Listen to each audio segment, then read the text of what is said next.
नमस्कार, मैं Sachin Vishwakarma. पूछेगी online platform में आप सभी का स्वागत करता हूं। आशा है कि आप सब लोग स्वस्थ होंगे, बेहतर होंगे, साथ ही बहुत ही बेहतरीन तैयारी चल रही होगी। तो चलिए शुरुआत करते हैं मैथ्स के क्वेश्चनों की। तो देखेंगे पहला क्वेश्चन है हमारा, सुमन, साक्षी तथा मयंक एक साझेदारी करते हैं। सुमन साक्षी से 5 गुना और साक्षी मयंक के निवेश 3/5 भाग निवेश करती है। वर्ष के अंत में कुल लाभ 23,000 रुपये अर्जित हुआ। साक्षी का भाग ज्ञात कीजिए। तो देखिए जरा, निवेश का अनुपात ही लाभ का अनुपात होता है। तो हम पहले तीनों में निवेश बना रहे हैं, कितना किया। तो ये पहले कौन है, सुमन, साक्षी और मयंक। फिर देखिए जरा, मयंक के निवेश का 3/5 भाग निवेश करती है कौन, साक्षी। तो माना मयंक करता है x निवेश, तो साक्षी कितनी करती है, मयंक का 3/5 भाग। और सुमन कितना करती है, सुमन करती हैं, देखिए जरा, सुमन करती है साक्षी से 5 गुना। तो साक्षी का कितना है, x का 3/5, साक्षी का, इसका 5 गुना निवेश करती कौन, सुमन। तो तीनों का निवेश का अनुपात बनाएंगे। तो लगाया हमने रेशियो का सिंबल और काटेंगे तो कितना, x से x ये गया और फिर हमारा 5 से 5 ये गया, बचा हमारा कितना, 3/3/5 अब हर में नहीं लेते हम क्या, अनुपात, तो इसका लेंगे क्या, एलसीएम। एलसीएम इधर क्या है, सिर्फ 5 ही है, तो 5 का करेंगे फिर क्या, इसमें सब में गुणा। तो ये हो जाएगा हमारा कितना, 15/3/5। यानी ये क्या हो गया इनका, निवेश का अनुपात। और निवेश का अनुपात ही क्या कहलाता है, लाभ का अनुपात कहलाता है। और कुल लाभ कितना दिया, देखिए जरा, कुल लाभ दिया हमें 23,000। तो 23,000 कितना है, सभी का निवेश कितना है, लाभ कितना है, जोड़ेंगे तो कितना हो गया, 15, 3, 18, 18, 5, 23, यानी 23 ही है। पूछा किसका है, पूछा कितना है, साक्षी। साक्षी का कितना लाभ है, निवेश था 3। तो 3 क्या होगा, तो 23 से 23 ये गया, गुणा 3 किया तो कितना हो गया, 3,000। यानी साक्षी का लाभ कितना है, साक्षी का भाग है हमारा 3,000। नेक्स्ट देखेंगे, नेक्स्ट देखिए प्लीज। एक निश्चित ब्याज की दर पर 2 वर्ष के लिए 10,000 निवेश करता है। दूसरे वर्ष के अंत में उसकी राशि 11,664 हो जाती है। ब्याज की वार्षिक दर ज्ञात कीजिए यदि ब्याज वार्षिक संयोजित होता है। तो देखिए जरा, क्या क्या दिया हमें, राशि दी है, मानी प्रिंसिपल कितना दिया हमें, प्रिंसिपल दिया है 10,000। अमाउंट यानी मिसदन कितना दिया, मिसदन दिया हमें कितना, 11,664। समय कितना दिया, समय दिया 2 वर्ष। दर आर निकालनी है हमें, सीधा फॉर्मूला लगा देंगे। फॉर्मूला क्या होता है, मिसदन ए बराबर होता है हमारा P 100 प्लस R बटे 100 की पावर n, जिसमें A अमाउंट यानी मिसदन, P प्रिंसिपल यानी मूलधन, R यानी दर, समय, सॉरी दर, और n क्या होता है, n समय। लगाते हैं तो कितने हो जाती है, 11,664 हो जाती है। किस राशि से, P से। P कितना है, 10,000, किस दर से, 100 प्लस R की दर से बटे 100, कितने समय में, 2 वर्ष में। मान लगाया A और P और n का, R निकालना है। वर्गमूल निकालेंगे तो 11,664 का वर्गमूल होता है, वर्ग होता है 108 का, ये कितना होगा, 100 का, बराबर कितना होगा, 100 प्लस R बटे 100। 100 से 100 ये गया, यानी 108 बराबर कितना, 100 प्लस R। R बराबर क्या निकलेगा, 8%। यानी किस दर से उसने निवेश किया था, उसने 8% की दर से निवेश किया था। नेक्स्ट देखेंगे, नेक्स्ट सॉल्व करना है। इक्वेशन दिए, इक्वेशन क्या दी हमें, 6.5 गुणा 4.7 प्लस 6.5 गुणा 5.3 बटे दिया हमें 1.3 इंटू 7.9 माइनस 1.3 गुणा 6.9। सॉल्व करेंगे तो क्या कहते हैं, हमने देखा इसमें 6.5 ऊपर सेम है, कॉमन लिया तो 6.5 कॉमन लिया इधर, तो बच्चा इधर कितना, 4.7 प्लस कितना, 5.3 बटे कितना, इधर कॉमन लिया हमने 1.3, तो 1.3 बचा इधर क्या, 7.9 माइनस इधर क्या बचा, 6.9। 13 पंचे 65, तो इससे कितनी बार, ये 5 बार कटा, तो कितना हो गया हमारा 5 इंटू 4.7 और 5.3 कितना हो गया, 6 4 10 यानी कितना हो गया 10 बटे 7.9 में से 6.9 गए 1 यानी कितना हो गया 5 × 10 50। इसका आंसर क्या होगा, का मान 50 होगा।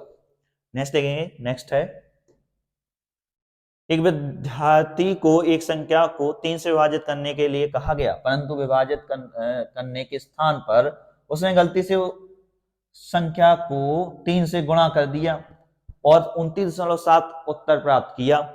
बताइए कि सही उत्तर क्या था। यानी माना संख्या, देखिए जरा, माना संख्या x थी, x में उसे क्या करना था, उसे करना था x का विभाजित करना था 3 से, यानी 1/3 करना था, यानी ये क्या था उसका सही। देखिए उसने गलती से क्या कर दी, गलती से कर दिया x को 3 से गुणा कर दिया और उत्तर प्राप्त क्या किया, और जब x को 3 से गुणा किया तो उत्तर प्राप्त किया उसने कितना 29.7। उसने देखिए जरा 3 से गुणा करने के बाद उत्तर प्राप्त किया 29.7, ना कि सही और गलत दोनों का अंतर है 29.7। देखिए जरा, विशेष ध्यान रखना है, विशेष जैसे मतलब क्वेश्चन ये नॉर्मल आते ही रहते हैं। इसमें क्या होता है कि नॉर्मली क्वेश्चन में क्या होता है कि अंतर दिया होता है कि सही और गलत, सही संख्या से गुणा करो, गलत संख्या से विभाजित करने पर अंतर दिया होता है कितना, जो भी संख्या दी हो। लेकिन इसमें क्या दिया, इसमें सीधा परिणाम दिया। परिणाम कैसे दिया, गलत से संख्या में 3 से गुणा करने पे कितना हुआ 29.7। तो पहले हम संख्या निकालेंगे, तो संख्या कितनी निकली, 3 से दिया भाग तो 9 3 27, 9 3 27 यानी 9.9 क्या निकली, वो संख्या निकली। तो पूछा क्या है, बताइए कि सही उत्तर क्या था। उत्तर क्या था, उसको करना क्या था, उसको 3 से विभाजित करना था। तो सही उत्तर कितना है 9 में 3 से भाग देंगे तो कितना निकलेगा 3.3। आंसर क्या होगा इसका 3.3। नेक्स्ट देखेंगे, नेक्स्ट है 10% वार्षिक ब्याज की दर से किसी निश्चित समय के बाद एक निश्चित मूलधन और साधारण ब्याज का अनुपात कितना दिया। देखिए जरा, साधारण मूलधन यानी अमाउंट और साधारण ब्याज यानी इंटरेस्ट 10 3 दिया था। निवेश किए गए धन की अवधि कितने वर्ष थी, पूछा समय कितना है। सीधा लगाते हैं साधारण ब्याज। साधारण ब्याज का फॉर्मूला क्या होता है हमारा, P यानी राशि, R यानी दर, T यानी समय बटे 100 बराबर क्या होता है सिंपल इंटरेस्ट यानी SI। मान लगाएंगे सीधा। क्या कह रहे हैं इसमें, देखो किस काय का अनुपात है, मूलधन, मूलधन यानी कितना, P कितना दिया मैं 10, और साधारण ब्याज कितना 3 यानी SI कितना दिया 3 दिया, और निवेश किया गया धन की अवधि पूछ रहे हैं। तो दर भी दी है, देखिए जरा, दर दी कितनी है हमें, दर यानी R बराबर कितनी दी 10%। T निकालना है, सीधा मान लगाएंगे, प्रिंसिपल यानी 10, दर 10T निकालना है बटे 100 बराबर कितना SI कितना दिया 3, 100 से 100 ये कटा, T बराबर कितना निकला 3, यानी कितना, कितनी अवधि थी, अवधि थी 3 वर्ष। नेक्स्ट देखेंगे, नेक्स्ट है यदि 1440 को 2 भागों में इस तरह बांटा जाए कि एक भाग दूसरे भाग का 7/9 हो तो छोटा भाग कितना होगा। तो देखिए जरा, किसको बांटना है, संख्या थी सीधा 1440, यही बांट दे रहा है। एक भाग हो गया कितना x, दूसरा कितना हो गया x का कितना, देखिए जरा 7/9, यही अनुपात बनाने के, तो अनुपात का निशान लगाया, गुणा किया, x से x गया यानी कितना हो गया 9:7, यानी संख्या एक है 9, एक है 7। पूछ क्या कर रहे हैं, तो छोटा भाग कितना होगा, तो 1440 क्या है 9 7 9 7 16 है, तो छोटा भाग 7 क्या होगा, 16 से कितनी बार, 16 नंबर 144 यानी 9 बार, 9 7 63, 9 7 63, यानी वो छोटा भाग कितना है 630, यानी क्वेश्चन का आंसर कितना होगा 630। नेक्स्ट देखिए, नेक्स्ट है यदि चावल को 54 रुपए प्रति किलोग्राम की दर से बेचा जाता है तो 10% की हानि होगी। 20% लाभ प्राप्त करने के लिए चावल की प्रति किलोग्राम कीमत कितनी होगी। तो देखिए जरा, सीधा बैलेंस करेंगे। बैलेंस कैसे होगा, रुपए दिया है तो रुपए, मात्रा दी है तो मात्रा बटे, अगर लाभ हो रहा है तो लाभ, हानि हो रही तो हानि, अगर कुछ नहीं हो रहा तो सीधा 100। अगर लाभ होता है तो 100 प्लस, हानि होती है तो 100 माइनस, बराबर करेंगे किसको, रुपया बटे मात्रा, जो भी दिया है लगाना है। अगर लाभ हो रहा है तो 100 प्लस, हानि हो रही तो 100 माइनस, अगर कुछ नहीं दिया तो कितना, सीधा 100। हमें दिया क्या है 54 रुपए प्रति किलोग्राम, यानी 1 किलोग्राम 54 का, तो लगाया हमने 54 रुपए प्रति किलोग्राम। बेचने पे क्या हो रहा है 10 की हानि, 10 की हानि यानी 100 माइनस, तो कितना हो गया 55, 90 है तो कितना, कितने में बेचें, 100 रुपए में बेचो कि कितना हो जाए 20% लाभ, 20% लाभ यानी 100 प्लस यानी 120 हो जाए। 30 से काटेंगे, 30 से कितनी बार, 3 बार, 30 से 4 बार, ये कितनी बार, 3 से काटेंगे कितना, 18, 18 चौक 72, x बराबर कितना निकलेगा 72, यानी उसे हम 72 रुपए प्रति गुलाम रुपए पर बेचें तो उसे कितना 20% का लाभ होगा। नेक्स्ट देखिए, नेक्स्ट है ए बी की तुलना में 30% अधिक सक्षम है और वह अकेला एक कार्य 23 दिनों में कर सकता है, तदनुसार ए और बी मिलकर वही कार्य कितने दिन में कर सकते हैं। देखिए जरा क्या दिया, ए कर सकता है उसे कितने दिन में, 23 दिन में कर सकता है। साथ में क्या कह रहे हैं, ए बी की तुलना में 30% अधिक सक्षम है। ए, अगर हम बी की तुलना में क्षमता निकालें तो क्या है, अगर बी 100 है तो ये कितना है, इस ए बी से 30% अधिक यानी कितना है 130 है। अगर ए उसे कितने दिन में करता है, 23 दिन में करता है, जिसकी क्षमता कितनी 130 है, तो बी जिसकी क्षमता 100 है कितने दिन में करेगा, माना बी दिन में करेगा। देखिए जरा, क्षमता दिन कार बराबर कार, तो यहां से हम बी के दिन निकालते हैं तो कितना निकला, 0 से 0 ये गया, यानी बी बराबर निकला हमारा कितना 13 इंटू 23/10। बी को कितने दिन लग रहे हैं, 13 इंटू 23/10, और ए को कितने दिन लग रहे थे 23। अगर दोनों मिलकर करें तो दोनों मिलकर के लिए लगाते हैं कितना, लिखा हमने OCI, ए कर सकता है उसे कितना 23 दिन में, बी कर सकता है उसे कितना 13 इंटू 23/10 दिन में। दोनों का एलसीएम लिया तो एलसीएम क्या आएगा, तो देखिए जरा एलसीएम के लिए इस तरह से जब ऐसी सिचुएशन बने तो बड़ी से बड़ी संख्या सीधा ले लेते, तो इसमें बड़ी से बड़ी संख्या क्या है 13 इंटू 23 लिया हमने एलसीएम। तो अब देखिए जरा ए का एक दिन का कार्य निकालते हैं तो 23 का इसमें भाग दिया तो कितनी बार गया 13 बार। बी का एक दिन का कार्य निकालते हैं तो 23 का इसमें भाग दिया तो कितनी बार गया, देखिए जरा 13 इंटू 23 में भाग दें कितना 13 इंटू 23/10 से, तो कितना इससे गया कितना निकला 10, यानी ए का एक दिन का कार्य निकला 13, बी का एक दिन का कार्य निकला कितना 10। अब देखो जरा दोनों मिलकर वही कार्य कितने दिन में करेंगे, तो 30 समय में दोनों मिलकर ए प्लस बी मिलकर उस कार को कार कितना था हमारा 13 इंटू 23, 30 समय में ए बी मिलकर उसे उस कार को करेंगे तो लगाते हैं टी।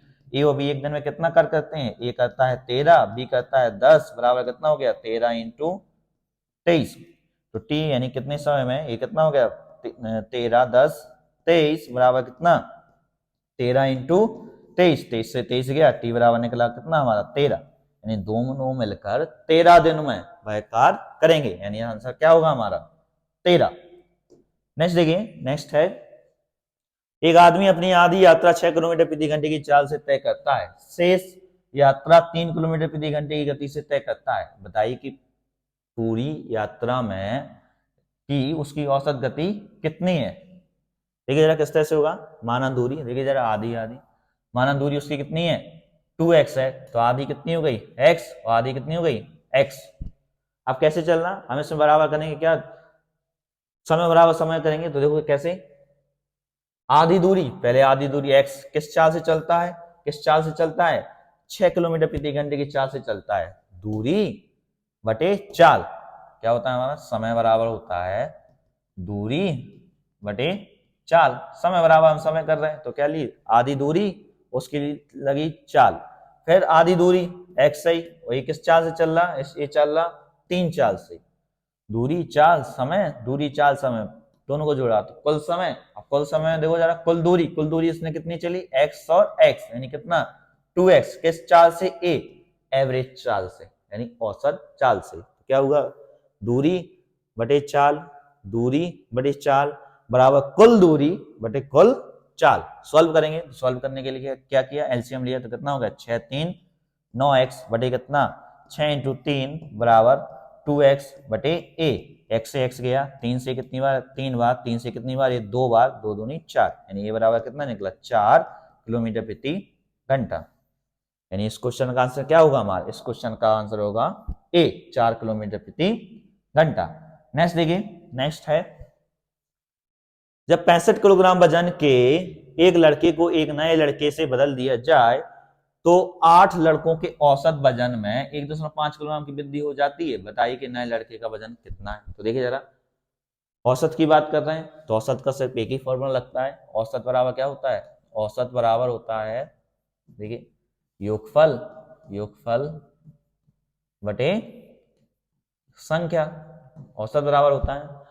8 लड़कों की बात करें तो देखिए जरा, माना 8 लड़कों का औसत, 8 लड़कों का औसत कितना x है, लड़के उनका औसत, जिसमें से कितना 65 किलोग्राम वजन के एक लड़के को एक नए लड़के से बदल दिया जाता है, मतलब 65 किलोग्राम वाला एक लड़का गया के स्थान पर एक नया लड़का ए वजन वाला आ गया, जिससे क्या हुआ देखो जरा, 8 लड़कों का, यानी 8 में से एक गया, एक आया, कितने देंगे तो 8 ही बचे। 8 लड़कों के औसत वजन में कितनी वृद्धि हो जाती है, 1.5 किलोग्राम की वृद्धि हो जाती है। अभी वजन कितना है, औसत वजन x, अब कितना हो गया, x में 1.5 की वृद्धि हो जाती है, तो नए लड़के का वजन a क्या होगा हमें निकालना है। तो बैलेंस करेंगे, सॉल्व किया, कितना हो गया 8x माइनस 65 प्लस के a बराबर ये कितना हो गया 8x प्लस कितना 15 120 यानी कितना 12। 8x से 8x a गया, माइनस के 5 माइनस कितना 65 प्लस के a बराबर कितना हुआ 12, a बराबर कितना निकला 12 प्लस के 65 बराबर 77, यानी नया लड़का कितने किलोग्राम का है 77 किलोग्राम का। नेक्स्ट देखिए, नेक्स्ट है एक निश्चित संख्या का 4/7 भाग 64 हो, तो बताइए कि उस संख्या की आधी संख्या कितनी है। बहुत इजी, देखो किस तरह से होगा। माना संख्या x का कितना 4/7 भाग कितना है, 4/7 भाग है 64 है, तो बताइए कि उस संख्या की आधी संख्या क्या होगी। तो संख्या कितनी निकली, संख्या यहां से 4 से कितनी बारी 16 बार, 16 इंटू 7 निकली संख्या।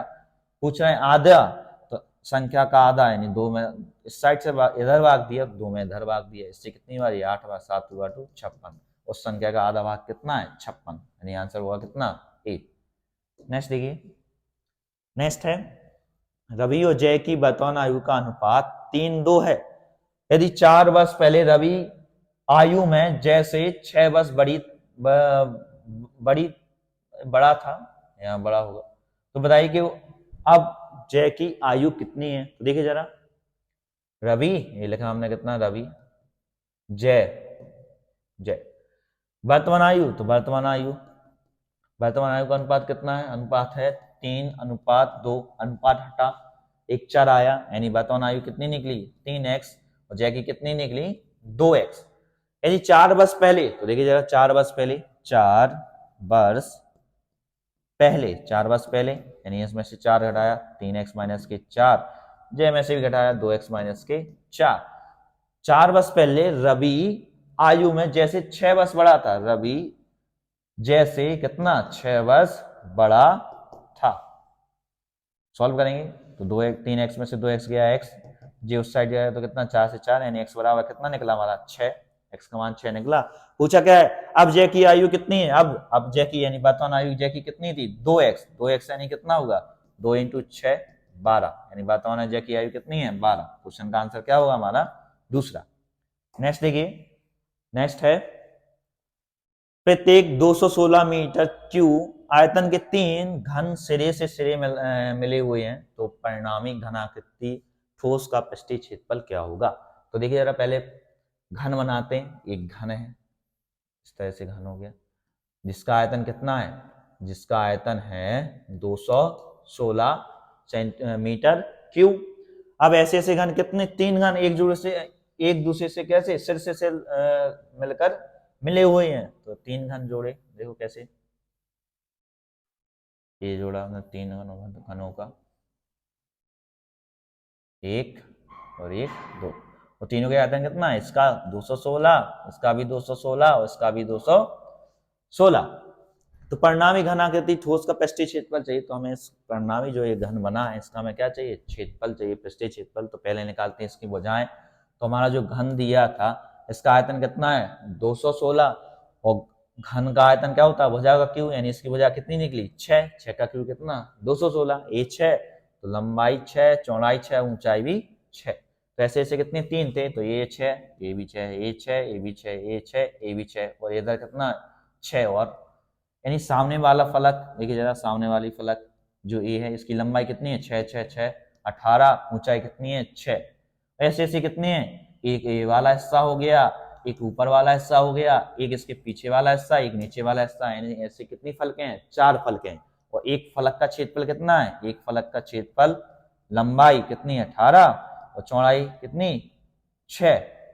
एक फलक का क्षेत्रफल, ऐसी कितनी फलक हैं, तो गुणा किया हमने 4 से, ऐसी 4 फलक हैं आमने सामने के, ऊपर नीचे के। तो ये तो होगा हमारा कितना कितना ऊपर नीचे और आमने सामने की दीवार का क्षेत्रफल। अब बताना है कितना सामने वाले का और उसके पीछे वाले का। तो इस दीवार का क्षेत्रफल कितना निकला हमारा, इस फलक का, जिसकी लंबाई चौड़ाई कितनी है, जिसकी लंबाई चौड़ाई है 6 × 6, यानी क्षेत्रफल निकला कितना 6 × 6, और एक ये है तो एक पीछे है, तो गुणा किया हमने 2 से। ये क्या होगा, इसका कुल पृष्ठीय क्षेत्रफल। सॉल्व करेंगे तो सॉल्व कितना हुआ, देखिए जरा, 18 छक्के 108, 108 चौके कितना 432 प्लस कितना 6 × 36 दूनी 72, यानी 432 और 72 कितना होगा 504, यानी पृष्ठीय क्षेत्रफल कितना होगा 504 मीटर स्क्वायर। नेक्स्ट देखिए, नेक्स्ट है, जब दी गई दो संख्याओं में प्रत्येक में एक जोड़ा जाए तो उनका अनुपात 3:4 हो जाता है, और जब प्रत्येक संख्या में से 5 घटाया जाए तो अनुपात 7:10 हो जाता है। तो बताइए कि संख्या कितनी है। तो देखिए जरा, संख्याओं को चाहे इसके दो तरीके होते हैं, कैसे कैसे। कुछ लोग क्या करते हैं, सीधे संख्या लेते हैं, माना संख्या एक x है, दूसरी कितनी है y, कर क्या रहे हैं, पहले देखिए जरा, पहले कर रहे हैं एक जोड़ रहे हैं, तो x में एक जोड़ा, y में एक जोड़ा, तो क्या हो जाता है, किस अनुपात में हो जाती है 3/4 में हो जाती है। और जब प्रत्येक संख्या में 5 घटाया जाए, यानी x से 5 घटाया जाए, y से भी 5 घटाया जाए, तो कितनी हो जाती है 7/10 हो जाती है। तो देखिए जरा, सॉल्व करने का तरीका तो एक यही है, क्या, क्रॉस मल्टीप्लिकेशन यहाँ करें, क्रॉस मल्टीप्लिकेशन यहाँ से करें, यहाँ से एक इक्वेशन बनाए, यहाँ से एक इक्वेशन बनाए, दोनों को सॉल्व करके x और y के मान निकाल लें। लेकिन ये करने में समय लगेगा, इससे बेहतर क्या है, सीधे ऑप्शन दिए 4 संख्या है, किन्हीं 3 पे आप चेक करिए, अगर घटाने और जोड़ने पर अनुपात सही निकलता है तो वो आपका आंसर, नहीं निकलता है तो वो आपका आंसर नहीं, और किन्हीं 3 पे चेक कर लीजिए, चौथा तो आपका आंसर है ही। तो हम क्या करेंगे, इस तरह के सॉल्व करने की बजाय सीधा ऑप्शन से उठाएंगे, क्योंकि ऑप्शन में हम क्या दी, सीधी संख्याएं दी। तो पहला ऑप्शन लिया, पहला ऑप्शन कितना है 8, 11। पहली कंडीशन फॉलो करेंगे, पहली कंडीशन में क्या कह रहे हैं, एक जुड़ने पर, तो इसमें हमने एक जोड़ा, इसमें हमने एक जोड़ा, तो दोनों का अनुपात कितना हुआ 8 1 9, अनुपात एक कितना हो गया 11 1 12, यानी 3 से 3 और 4, हाँ एक जोड़ने पे कितना हो जाता है 3 और 4। अब दूसरी कंडीशन फॉलो करेंगे, अगर दूसरी कंडीशन ही फॉलो हो रही तो क्या हो जाएगा इसका आंसर। दूसरी कंडीशन क्या है, 5 घटाया जाए, तो 8 अनुपात 11 थी, इसमें से 5 घटाया, इसमें से भी 5 घटाया, तो कितना हो गया 3, और ये कितना हो गया 6, यानी ये तो हो रहा हमारा कितना 1:2, यानी ये तो हमारी संख्या नहीं हो रही। हमें अनुपात क्या चाहिए, हमें चाहिए 7:10, तो पहला हमारा नहीं है। ऐसे देखते हैं, ऐसे दूसरे पे, दूसरा भी नहीं, तीसरे पे देखते हैं सीधा, तीसरे पे क्या होगा, तीसरा था हमारा कितना 26:35, तो पहले एक जोड़ा, पहले एक इधर जोड़ा और एक इधर जोड़ा, तो कितना हो गया 27:36, तो 9 से काटा तो 9 से 3, 9 से 4, यानी पहली कंडीशन तो फॉलो कर रहा है। दूसरी कंडीशन देखेंगे, दूसरी कंडीशन में क्या करना है, 26:35 में कितना 5 घटाया जाए, 26 में से 5 घटाया, इधर 35 में भी 5 घटाया, तो ये क्या बचा 21, और इधर क्या बचा 30, और काटा 3 से, तो 30 7 21, तो 3 कितना 3 कितना 30, यानी कितना अनुपात निकला 7:10, यानी जो 26 और 35 संख्या है, इससे क्या घटा जोड़ने पर 3 और 4 अनुपात निकलता है, और घटाने पर 7 और 5 अनुपात निकलता है। देखिए जरा, ऐसे क्वेश्चन आपको पेपर में मिलते हैं, तो आपको क्या करना है, अपना समय बचाना है, कितने जल्दी आप उसे कर पाएंगे। अब ऐसा क्यों, क्योंकि देखिए जरा, आपका पेपर है, देखें आपका पेपर है 150 क्वेश्चन का। इंपॉर्टेंट ये है कि पेपर में आपने 150 क्वेश्चन पढ़े या नहीं, क्योंकि 2 घंटा में पेपर का इतना प्रेशर होता है कि वहां तक कुछ बच्चे तो वहां तक पहुंच ही नहीं पाते कि 150 क्वेश्चन हम उसको टच कर पाए। तो हमें क्या करना होता है, इसमें बहुत नुकसान होता है। ऐसा नुकसान क्यों होता है, जैसे अगर हमें कोई जैसे 14 नंबर का क्वेश्चन ऐसा दिया, और एक क्वेश्चन दिया हमें कौन सा 96 नंबर का, अब 14 नंबर का क्वेश्चन ही आया, आप इसमें उलझे रहे, करते रहे, समय भी दिया, और समय यहाँ दिया और इस समय के कारण आप 96 नंबर वाले क्वेश्चन पे पहुंच ही नहीं पाए। और 96 नंबर वाला क्वेश्चन ऐसा था कि पढ़ा और सीधा आंसर। तो जब और एक और चीज हो जाए कि जो आपने जिस क्वेश्चन पे 14 नंबर क्वेश्चन पे समय दिया ये गलत हो जाए तो और ही गड़बड़, कि ये गलत भी हो गया और इसकी वजह से 96 नंबर वाले क्वेश्चन पे पहुंच भी नहीं पाए तो ये भी गया, तो ये भी चला जाएगा और आपका ये भी चला जाएगा। तो इससे बेहतर है कि आपको 150 क्वेश्चन पढ़ना बहुत इंपॉर्टेंट है। क्यों? क्योंकि शुरुआत में पेपर में क्वेश्चन टफ रखे जाते हैं, कि लॉजिकली रखे जाते हैं, कि आपको लगता है कि इसका आंसर है और वो ऐसा होता नहीं है, या फिर क्वेश्चन ऐसे रखे जाते हैं कि जो थोड़ा टफ हो, कैलकुलेशन जिसकी ज्यादा हो, इससे क्या हो कि आप एंगेज हो जाएं और आगे के सवाल ना पढ़ पाएं। तो आपको वो क्वेश्चन करने हैं कि जो जो आपको पढ़ा हो आ रहा है तो आ रहा। कैसे? अगर आप क्वेश्चन पढ़ रहे और उस क्वेश्चन आपकी माइंड में बन गई कि हमें इसको ऐसे करना है तो उस क्वेश्चन को आपको करना है। और अगर आपकी माइंड में क्वेश्चन नहीं बन रही हो, आपको प्रैक्टिकल करना है कि नहीं हम उसको ऐसा कर ले लेंगे, ऐसा नहीं तो ऐसा कर लेंगे, कुछ अलग अलग क्वेश्चन लगाएं, तो आप बिल्कुल भी उस क्वेश्चन को अटेंड नहीं करें। क्वेश्चन को सॉल्व करने से पहले आपके माइंड में उसकी इक्वेशन होनी चाहिए। अगर नहीं है तो उसको आपको छोड़ना है और आगे बढ़ना है, जिससे कि ऐसे क्वेश्चन ना छूटे जाएं जो सिर्फ पढ़ने पर ही सॉल्व हो जाए। ठीक है, नेक्स्ट देखिए। नेक्स्ट है 5 आदमी या 9 औरतें एक कार को 19 दिन में पूरा कर सकते हैं। बताइए कि 3 आदमी और 6 औरतें एक साथ उस कार को कितने दिन में पूरा करेंगे। तो यहाँ से पहले इनकी क्षमता निकालेंगे। कैसे? कह रहे हैं 5 आदमी यानी मैन इसे 19 दिन में कर सकते हैं, या फिर कितना, देखिए जरा 9 वेमेन 9 औरतें उसे कितना 19 दिन में कर सकती हैं। तो दोनों की हम क्षमता निकाल रहे, तो देखो जरा उसी कार को, तो 5 मैन 5 आदमी उसे कितना 19 दिन में करते हैं। इसी कार को 9 वेमेन कितने दिन में करते हैं? 19 दिन में करते हैं। तो 19 से 19 एक गया, तो m अपॉन w बराबर क्या निकला हमारा 9/5। ये क्या निकल आई? आदमी और औरत की क्षमताएं निकल आई। सीधा एक बैलेंस करेंगे। बैलेंस क्या कह रहे हैं? बताइए कि 3 आदमी और 6 औरतें एक साथ उस कार को कितने दिन में करेंगे। तो 3 आदमी यानी 3 मैन और 6 विमेन मिलकर कितने समय में? 30 समय में उस कार को यानी चाहे आप पहला वाला लगा दो चाहे आप ये दूसरा वाला लगा दो। पहला वाला लगाया यानी कितना 5 इंटू एम इंटू कितना 19। यहां से लगा दे रहे हम कितना एम और डब्ल्यू के मान लगाया। एम कितना है 9 यानी 9 तिया 27। डब्ल्यू कितना है 5 6 पंचे 30 इंटू टी कितने समय में 5। एम कितना है? एम हमारा कितना 9 और कितना 19। ये कितना हो गया 27 30 57 इंटू टी बराबर कितना 5 इंटू 9 इंटू 19। 19 से कितनी बार है? 3 बार। 3 से कितनी बार है? 3 बार। टी बराबर कितना निकला 5 3 15। यानी 6 औरतें और 3 आदमी मिलकर उस कार को कितने दिन में करेंगे? उस कार को करेंगे 15 दिन में। नेक्स्ट देखिए। नेक्स्ट है एक त्रिभुजाकार खेत का परिमाप 540 मीटर है। इसकी भुजाएं का अनुपात 5 12 13 है। खेत का क्षेत्रफल क्या होगा? तो देखिए जरा देखेंगे। त्रिभुज की भुजाएं किस अनुपात में? 5 12 13। 5 12 क्या होते हैं? समकोण की भुजाएं। तो यानी त्रिभुज कौन सा है हमारा? त्रिभुज है हमारा समकोण त्रिभुज है, जिसकी आधार हो गया 5, ऊंचाई हो गई 12, कर्ण कितना हो गया 13। किस अनुपात में? तो भुजा अनुपात नहीं 5 12 13। अनुपात हटा तो एक 4 आया, यानी ये हो गई 5x, ये हो गई 12x, ये हो गई हमारी 13x। परिमाप दिया है। परिमाप क्या होता है? परिमाप होता है सभी भुजाओं का योग। सभी भुजाओं का योग। तो यहां से परिमाप क्या निकला हमारा 12x प्लस के 5x प्लस के कितना 13x। परिमाप कुल परिमाप कितना दिया 540। तो ये कितना हो गया 5 12 17 17 13 30। x बराबर कितना 540। 0 से 0 गया। x बराबर कितना निकला 18 30 54। यानी x कितना निकला 18। यानी एक वजह है कितनी हमारी? एक वजह 18 पंचे 90। ऐसे ऐसे सभी वजहें।